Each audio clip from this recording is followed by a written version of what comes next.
Alhamdulillah dengan hadir, terima kasih. Kemudian kami juga mengucapkan ribuan terima kasih atas kehadiran para tamu undangan, para ustadz, ustazah, ketua masjid maupun remaja masjid, kemudian juga tokoh agama, tokoh masyarakat di wilayah Lunas Talakopa dan sekitarnya yang tidak bisa kami sebutkan satu persatu.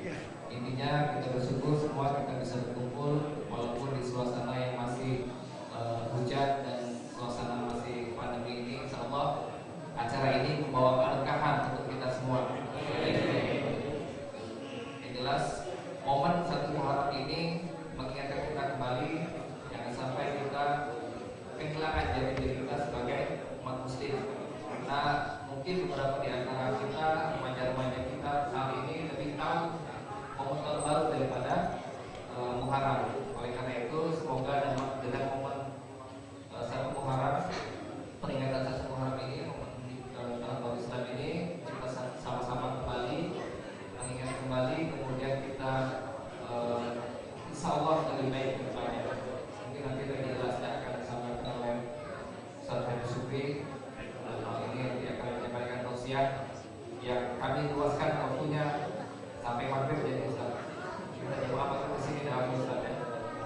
Alhamdulillah. Mungkin itu saja dari kami. Mewakili pengurus maghrib, apabila dalam penyambutan kami penempatan maupun nanti pada saat masyarakat masih ada banyak kekurangan, kami mohon maaf yang sebesar-besarnya kepada Allah Subhanahu wa taala.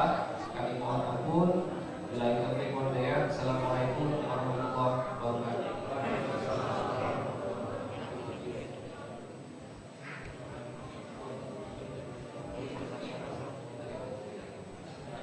Terima kasih kepada Ketua Masjid Kepada Wali Al-Nazi yang kami menyampaikan kata sambutannya. Bapak Ibu yang berbahagia, sebelum kita mendengarkan ceramah, maka kita akan mendengarkan lantunan dari Hadro Al-Hidayah dari pelaju yang telah hadir di Masjid Kepada Wali Al-Nazi. Kepada Hadro kami persilakan.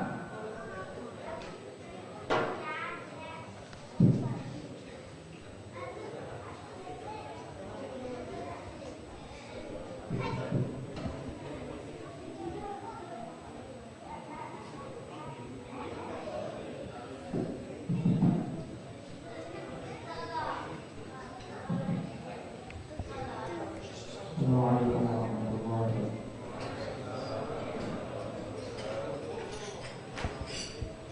Allahumma salli wa sallim wa barik alaihi wa ala alihi. Wassalatu wassalamu alaika ya sayyidal mursalin. Assalatu wassalamu alaika ya khataman nabiyyin.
Bapak Ibu yang berbahagia, sebelum kita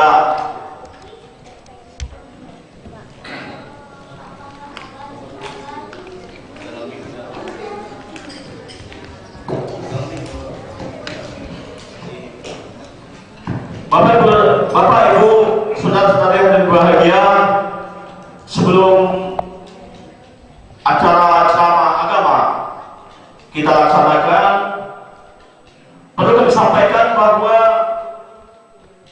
PHBI Masjid Ubaid Wali Al-Nazi mempunyai 3 agenda yang kalau kita baca itu yang pertama itu khatam Al-Quran, yang kedua zikir dan doa bersama, dan yang ketiga ceramah agama. Ketiga kegiatan ini dikemas dalam satu acara, yaitu menyambut tahun baru Hijriah. Sedangkan untuk khatam Al-Quran sudah dilaksanakan pada hari Senin 9 Agustus itu pukul 14 ba'da sholat asar dan dilanjutkan sampai ke sholat maghrib. Sedangkan untuk acara kedua, zikir dan doa bersama, yaitu dilaksanakan pada malam Selasa pada sholat Isya. Untuk ceramah agama, berhubung kegiatan ini tidak bisa kita gabung karena mengingat padatnya acara Ustadz kita ini, sehingga kita mengikuti jadwal beliau. Beliau bisa hadir di Masjid Ubaid Wali Al-Nazi adalah pada hari ini. Jadi kita ucapkan terima kasih kepada Ustaz telah bersedia untuk mengisi acara di Masjid Ubaid Wali Al-Nazi. Sedangkan dana yang kami keluarkan untuk kegiatan ini sebesar lebih kurang 8 juta rupiah. Anggaran ini telah kami sampaikan kepada donatur Masjid Ubaid Wali Al-Nazi, dan alhamdulillah sampai hari ini dari donatur sudah mengalir uang lebih kurang 8 juta rupiah. Jadi kepada donatur kami ucapkan terima kasih membantu kegiatan ini, sehingga kegiatan penyambutan tahun baru Hijriah ini berjalan dengan baik dan sukses. Itu yang kita sampaikan kepada seluruh jemaah Masjid Ubaid Wali Al-Nazi dan para undangan hadirin berbahagia. Semoga kegiatan hari besar Islam di Masjid Ubaid Wali Al-Nazi ini akan kami tingkatkan kembali, sehingga peringatan kegiatan ini kami panggil ustaz-ustaz yang insyaallah mungkin bisa nanti dari luar kota Palembang. Kita harapkan kita. Jadi kita berdoa semoga Masjid Ubaid Wali Al-Nazi ini ditempatkan di masjid-masjid lain itu tidak ketinggalan. Kita harapkan kami. Bapak Ibu yang berbahagia, mari kita memasuki acara yang keempat, yaitu ceramah agama menyambut tahun baru 1443 Hijriah yang disampaikan oleh yang terhormat Ustaz Al-Habib Muhammad Syukri bin Ali Sihar. Kepada beliau nanti kami persilakan. Kepada Ustaz kami persilakan.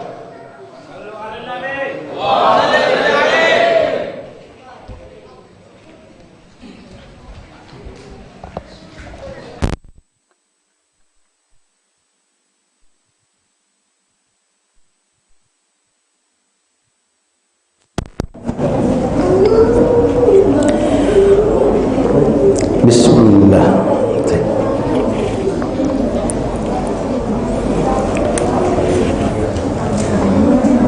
Bismillahirrahmanirrahim.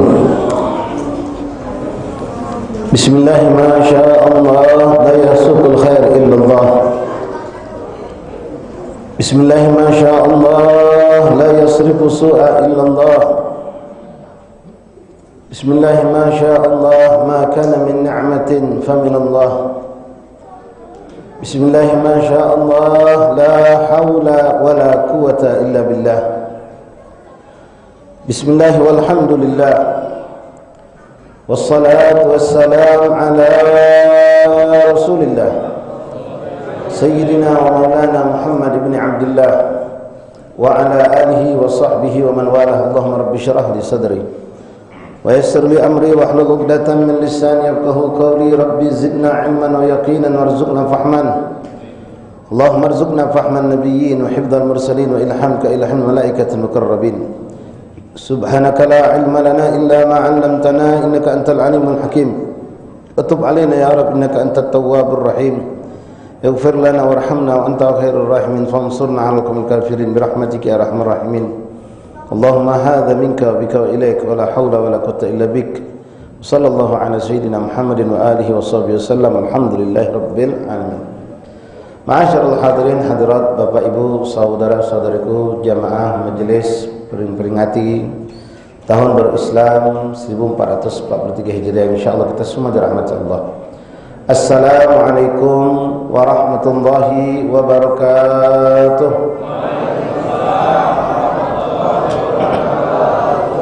Alhamdulillah, thumma alhamdulillah, thumma alhamdulillah, lakal hamdu syukur ya Rabbana. Bersyukur kita kepada Allah Subhanahu wa taala. Dengan izin Allah, Bapak, kita dikumpulkan di petang hari penuh berkah ini dalam keadaan sehat walafiat, dalam keadaan merasakan ketenteraman, kenyamanan tanpa ada rasa takut atau kebingungan. Yang mana nikmat seperti ini mungkin sebagian saudara kita tidak memilikinya. Alhamdulillah, hadza min fadli rabbina. Mudah-mudahan Allah Subhanahu wa taala menjadikan perkumpulan kita adalah perkumpulan yang mendatangkan rahmat Allah, yang mengangkat bala dan musibah, terutama fitnah daripada corona yang saat ini masih terus mengelilingi kita. Dan insyaallah siapapun kita yang hadir saat ini, barangkali ada yang sakit disembuhkan Allah, yang sehat terus dijaga Allah, dan kita diberi taufik oleh Allah dengan kesehatan mampu untuk taat kepada Allah.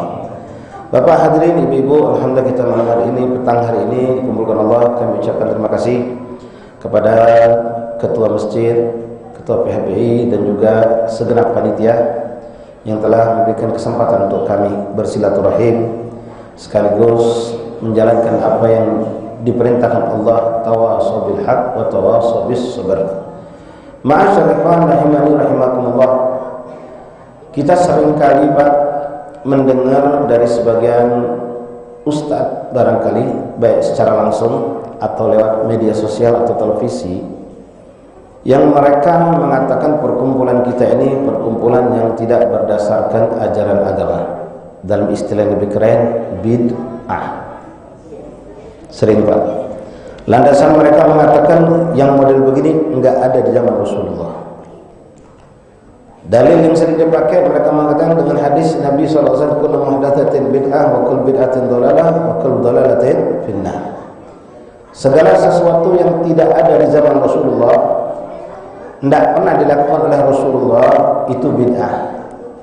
Dan setiap yang bid'ah itu menyesatkan, dan setiap yang menyesatkan itu membawa orang masuk neraka.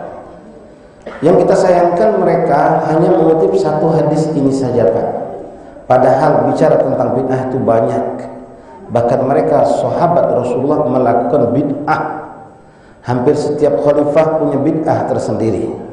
Seperti kata kita saksikan Sayyidina Umar bin Khattab radhiyallahu anhu, beliau mengumpulkan orang untuk sholat berjamaah, sholat taraweh, yang mana itu tidak pernah terjadi di zaman Rasulullah, tidak pernah terjadi di zaman Sayyidina Abu Bakar As-Siddiq. Lalu kalau kita saksikan lagi Sayyidina Utsman bin Affan pun sama, mengumpulkan, menulis Al-Quran dengan satu bentuk tulisan yang sama. Zaman Imam Ali, Quran itu digarisin. Dulu Quran nggak pakai garis Pak. Mungkin kalau kita sekarang nggak tahu nyampe nggak baca Quran. Pakai Quran pakai garis saja nggak bisa baca masih, apalagi kalau nggak pakai baris. Nah, ikhwan rahimakumullah, mereka bahkan ada yang lebih ekstrem lagi, mengatakan menutup kemungkinan adanya bid'ah hasanah itu tidak ada, dibilang semua bid'ah dolalah, tidak ada istilah bid'ah hasanah, bid'ah dolalah, tidak ada. Bid'ah cuma satu. Tapi alhamdulillah ulama kita, ahli sunnah wal jamaah, guru-guru kita, orang-orang tua kita ngikuti para ulama kiai yang mereka itu dengan bijak berdasarkan hadis-hadis Rasulullah, berdasarkan apa yang datang dari Rasulullah, membagi bid'ah menjadi dua. Bid'ah dolalah, bid'ah hasanah.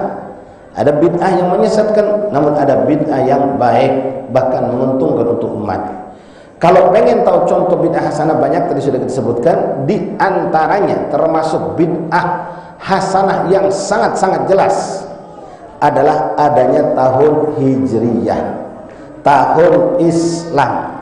Ingat Pak ya, tahun Islam, tahun Hijriah, tahun Islam, bukan tahun Arab. Ya, kita kadang-kadang dipelintirkan biar kita ini mulai menjauh dari Arab. Kalau sudah menjauh dari Arab nanti jauh dari Rasulullah. Tahun Hijriah, tahun Islam, bukan tahun Arab. Seperti pakaian yang kita pakai sekarang ini pakaian Muslim, pakaian Muslimah, bukan pakaian Arab. Orang Arab sendiri sebelum datang Rasulullah mereka buka aurat. Setelah datang Rasulullah, datang ajaran Islam, mereka baru mengenal menutup aurat. Nah, tahun Hijriah ini sendiri Bapak Ibu hadirin rahimakumullah adalah salah satu bentuk bid'ah yang nyata. Kenapa? Di zaman Rasulullah nggak ada istilah tahun Hijriah, Pak. Sampai Rasulullah wafat nggak ada tahun Islam itu nggak ada.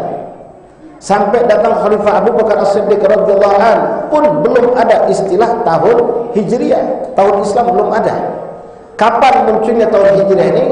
Pada zaman Khalifah Sayyidina Umar bin Khattab. Jadi kalau cuma modal hadis yang tadi, maka ini termasuk bid'ah. Kalau pakai modal dia tadi mengatakan seluruh bid'ah itu sesat masuk neraka, surganya sepi, Pak. Kenapa? Dari zaman Khalifah Umar sampai hari ini kita masuk neraka semua. Termasuk dia juga masuk neraka. Ya, karena dia juga pakai kalender Islam. Tapi ulama kita bijak, Pak. Berdasarkan hadis-hadis Rasulullah yang banyak macam-macam menjelaskan bid'ah itu tidak semuanya dhalalah. Apapun yang dilakukan oleh umat setelah Rasulullah yang belum pernah dilakukan oleh baginda Rasulullah, bahkan belum pernah dilakukan oleh para sahabat Rasulullah, ketika itu tidak bertentangan dengan syariat Allah, tidak bertentangan dengan Al-Quran dan hadis Rasulullah SAW, maka itu tidak termasuk bid'ah dhalalah, tapi termasuk bid'ah hasanah. Contoh di depan kita, Masya Allah, ada rumah tahfidz. Saya mau tanya, ada nggak di zaman Rasulullah rumah tahfidz? Nggak ada, Pak. Rumah sakit Islam? Nggak ada. Pesantren? Nggak ada. Kalau mau bicara tentang bid'ah, tapi ini semua manfaat untuk umat, maka dibuatlah dengan ulama melihat ada landasan-landasannya yang tidak bertentangan dengan syariat, bahkan ini memberikan manfaat, maka dibentuklah hal-hal yang seperti ini. Ma'asyiral ikhwan